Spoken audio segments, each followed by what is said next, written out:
Un moment unique dans l'histoire, où les sentiments de tant d'individus ne font qu'une immense espérance. Voilà comment Charles Baudelaire décrivait la révolution de 1848. Et ce dernier mot représente assez bien ce que fut cette révolution.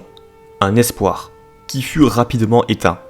Après le renversement de Louis-Philippe en février 1848, la monarchie est abolie, et la République est revenue. Mais pas pour longtemps. Alors aujourd'hui, je vous explique pourquoi la Deuxième République s'est faite renverser aussi rapidement.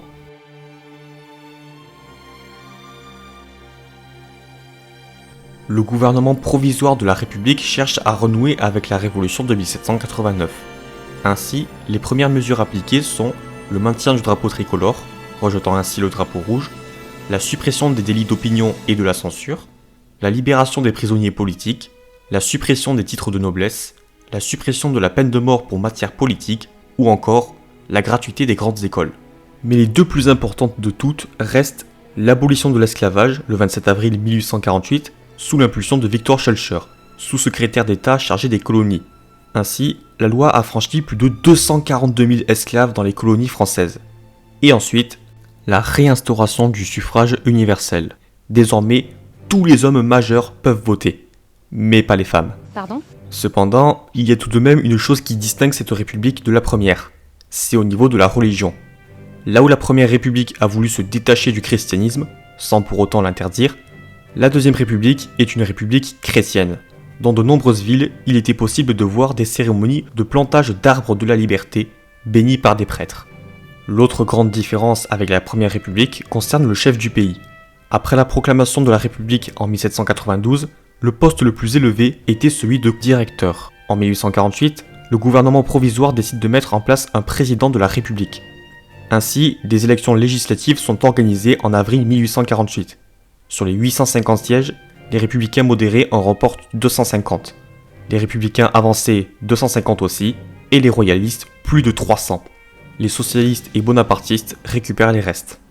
L'organisation d'une élection présidentielle à un seul tour est prévue pour le mois de décembre 1848. 6 candidats se sont présentés, dont un certain Louis-Napoléon Bonaparte. Et oui, car depuis octobre 1848, la loi qui interdisait aux Bonaparte de vivre en France a été abrogée. Le neveu de l'empereur, devenu député en avril, finit par être élu président avec 74% des voix. Face à lui, le général Cavaignac ne recueillit que 19% des voix, et le poète Alphonse de Lamartine seulement 0,4%. Ainsi, c'est la première fois de son histoire que la France est dirigée par un président de la République.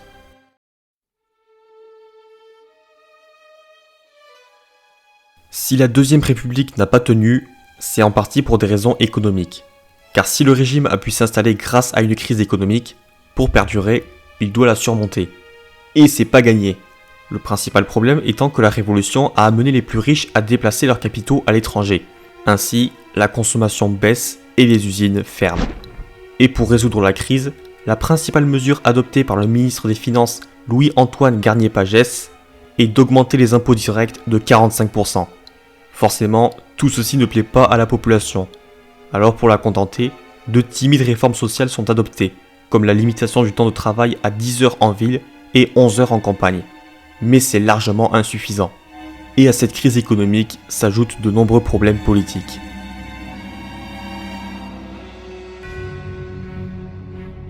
Les premiers problèmes commencent dès juin 1848, et tout s'aggrave le 21 juin, lorsque le gouvernement oblige les ouvriers des ateliers nationaux à s'engager dans l'armée.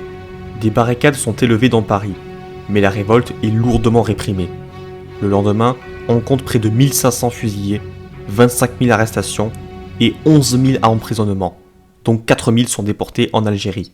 Pour empêcher de nouvelles insurrections, le travail quotidien à 12 heures est rétabli et la liberté des clubs politiques est restreinte. L'autre gros problème de cette république, c'est qu'en dehors des villes, elle n'est pas soutenue par les Français. D'un côté, les espoirs des ouvriers d'une république sociale ont été écrasés lors des journées de juin. Et de l'autre, les paysans, plus conservateurs, n'ont pas apprécié le changement de régime. Cela se voit notamment lors des élections législatives organisées en mai 1849, suite à la dissolution de la Chambre. Le Parti de l'Ordre, rassemblant les monarchistes et bonapartistes, obtient 450 sièges, soit la majorité des 705 sièges de cette nouvelle assemblée. En bref, la République manque de républicains. Et le changement de politique est assez radical. Le gouvernement décide d'envoyer un corps expéditionnaire en Italie pour reprendre Rome aux républicains et remettre le pape à la tête des états pontificaux. L'intervention n'est pas acceptée et des manifestations éclatent à Paris et à Lyon. Manifestations qui, encore une fois, ont été lourdement réprimées par le gouvernement. Ah, et le gouvernement, parlons-en, et surtout de son président, Louis-Napoléon Bonaparte. Pour éviter un coup d'État, son pouvoir a été restreint. Il est donc au pouvoir pour une durée de 4 ans et ne peut pas cumuler 2 mandats à la suite. Il est très souvent en opposition avec l'Assemblée nationale. Par exemple, le 30 mai 1850, l'Assemblée nationale décide de restreindre le suffrage universel. Désormais, pour pouvoir voter, il faut résider au minimum 3 ans dans son canton. À cause de cette loi, 3 millions de personnes perdent le droit de voter. Le président n'accepte pas cette dérive autoritaire et prend ses distances avec le parti de l'ordre. L'autre problème qui dérange le président est la séparation des pouvoirs entre l'exécutif et le législatif, car c'est l'Assemblée qui vote le budget. Il n'a donc pas les mains libres pour appliquer sa politique. Pour prolonger son pouvoir, Louis-Napoléon demande le 19 juillet 1851 à ce que la Constitution soit réformée pour autoriser le président à effectuer plusieurs mandats. Il lui faut l'approbation des 3/4 des députés, mais il ne les obtient pas. Le mandat de Louis-Napoléon Bonaparte se termine donc en mai 1852. À moins que...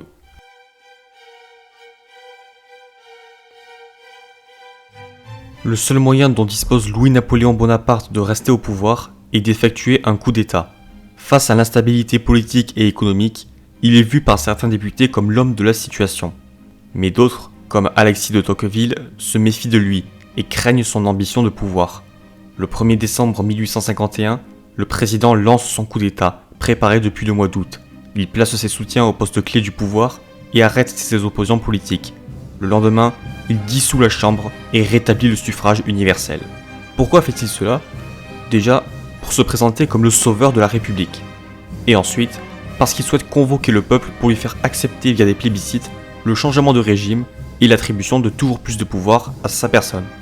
Les plébiscites lui ont été favorables, et le 2 décembre 1852, il proclame le Second Empire et prend le nom de Napoléon III.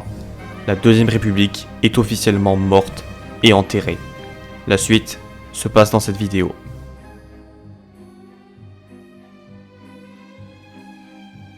Comment expliquer la chute de la République?